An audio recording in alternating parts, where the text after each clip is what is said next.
بسم اللہ الرحمن الرحیم۔ جیسا کہ اسلام میں جمعہ عزت والا ہے، عیسائیوں کے لیے اتوار اور ہندوؤں کے لیے منگل، اسی طرح یہودیوں کے لیے ہفتے کا دن محترم تھا۔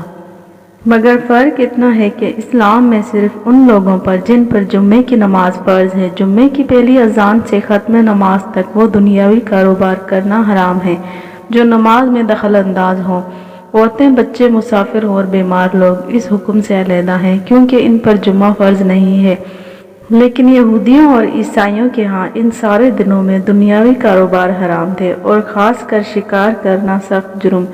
حضرت موسیٰ علیہ السلام کے بعد یہ واقعہ پیش آیا کہ بنی اسرائیل کی ایک جماعت بحر کلزم کے کنارے شہر ایلا میں رہتی تھی جو مدینہ منورہ اور شام کے درمیان ہے۔ یہ لوگ مچھلی کے بہت شوقین تھے۔ رب کی شان یہ ہے کہ ہر ہفتہ اس دریا میں بے شمار مچھلیاں نمودار ہوتی تھیں، یا تو ان کے امتحان کے لیے یا اس مچھلی کی زیارت کے لیے جس کے پیٹ میں حضرت یونس علیہ السلام رہتے تھے۔ باقی دنوں میں سب مچھلیاں غائب ہو جاتی تھیں۔ ان کے منہ میں پانی بھر آیا اور سوچنے لگے کہ کسی تدبیر سے ان کا شکار کرنا چاہیے جس سے شکار بھی ہو جائے اور ہفتے کے دن کی بے حرمتی بھی نہ ہو۔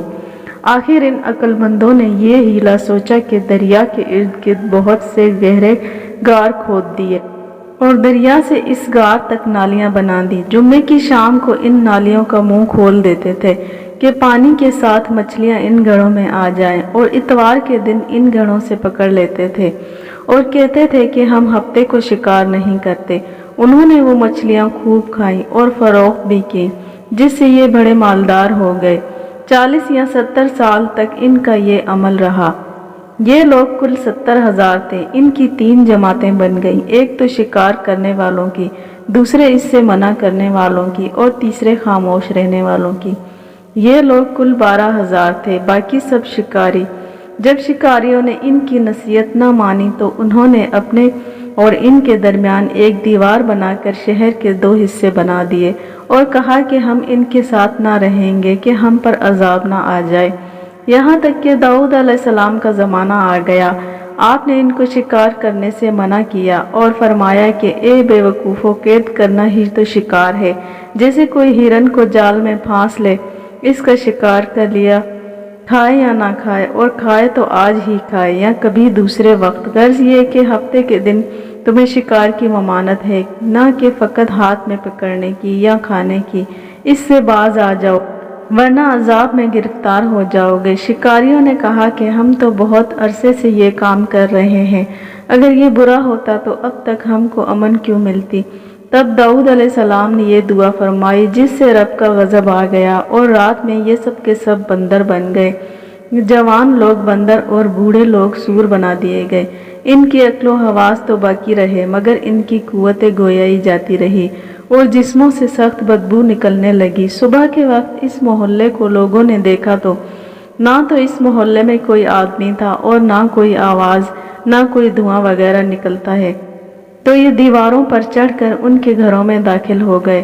وہ بندر ان کو دیکھ کر ان کی طرف دوڑے اور ان کے قدموں سے لپٹنے لگے، ان کے کپڑے سونگھتے اور روتے تھے۔ ان لوگوں نے کہا کہ کیا ہم نے تمہیں شکار کرنے سے منع نہ کیا تھا؟ وہ بندر سر ہلاتے اور آنسو ان کی رخساروں پر بہتے تھے۔ اس حال پر ان کو 3 روز گزر گئے اور سب ہلاک کر دیے گئے، نہ کوئی باقی بچا اور نہ ان کی نسل چلی۔ لوگوں میں یہ مشہور ہے کہ موجودہ بندر انہی کی نسل میں سے ہیں، لیکن یہ غلط ہے۔ اس سے پہلے بھی بندر تھے اور یہ موجودہ بندر ان سے پہلے بندروں کی اولاد میں سے ہیں، کیونکہ صحیح روایت میں ہے کہ کوئی مسخ شدہ قوم 3 دن سے زیادہ نہیں جیتی، نہ کھاتی ہے نہ پیتی ہے اور نہ ہی اس کی نسل چلتی ہے۔ اگر آپ کو ہماری یہ ویڈیو پسند آئی ہے تو اسی طرح کی اسلامک ویڈیو دیکھنے کے لیے ہمارے چینل کو لائک اور سبسکرائب کریں۔